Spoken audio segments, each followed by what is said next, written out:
Hello and welcome to this week's edition of Newsgram. Shinete Christina Maunze was born in Zimbabwe and educated in London. She's an interesting woman with a fascinating story to tell.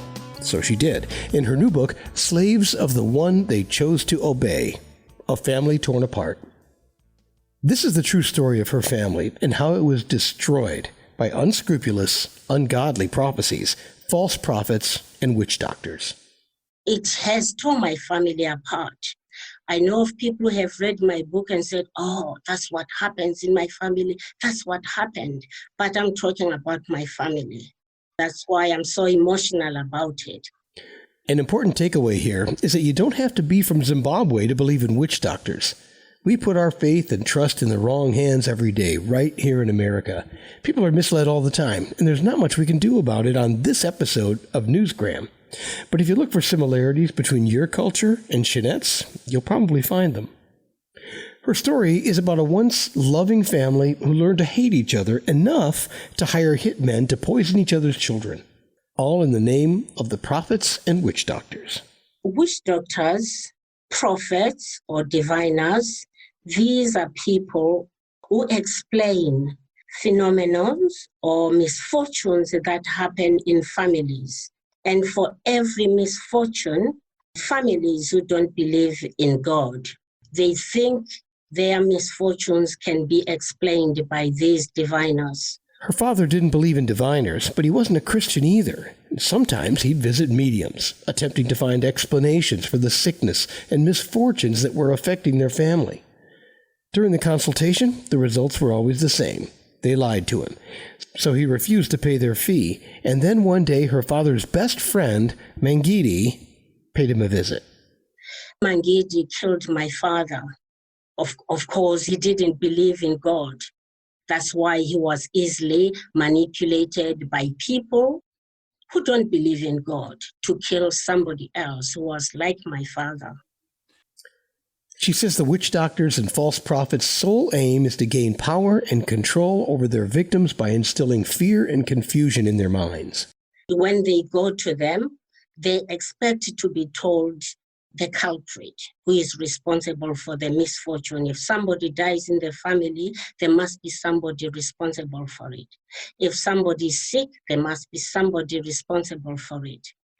And these diviners never fail to get somebody to blame.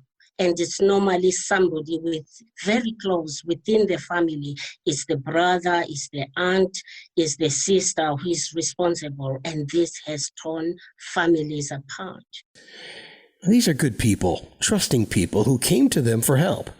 People like her niece. My niece, Scarlett, she could have just divorced the husband, but she was afraid because of what is expected of young women in our society.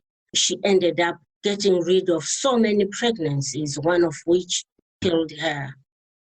She offers a more thorough explanation of what happened to her family in her book, Slaves of the One They Chose to Obey, A Family Torn Apart. Who do you turn to when you have questions? Where do you go for counseling? Who do you pray to? These are all deeply personal and highly individual, so it's important to keep an open mind. Depending on your beliefs, seeking the advice of a cult leader, a medium, or a witch doctor may seem like a logical solution. It's why she wrote this book. People have got to know what is happening. I know nobody wants to talk about these witch doctors, prophets, in case you get a curse. That's what people think. I said people have got to know what is happening in families. And a great way to spread the word is by writing a book. Now that that's done, let's lighten things up a little bit. One thing I thought was interesting was the Zimbabwe equivalent of bar hopping. Shinete calls them beer parties. There are two types of beer parties. There are beer parties which are organized in order to fundraise. They sell all sorts of things, beers, even sweets. And then there are some where they are organized in order to get help from the neighbors. So you can brew beer and call the neighbors from the next village, from your village. They come and help you with the harvest.